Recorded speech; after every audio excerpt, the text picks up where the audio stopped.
Let's say we want to print 2 tables from 2 sheets on a single page.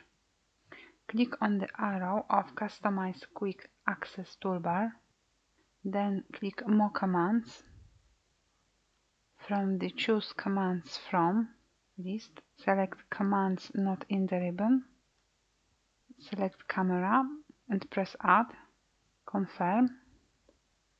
Now you can see the camera tool in the Excel Quick Access toolbar.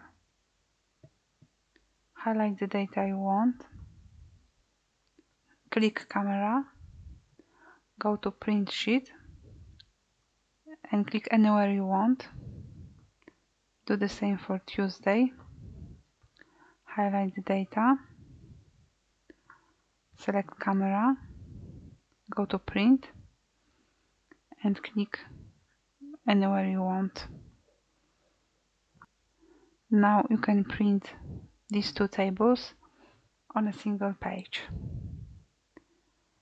The awesome thing is, when you go back and edit your table, the snapshot will update too. So let's change, for example, quantity from 4 to 5. And when we go to print sheet, we've got quantity 5.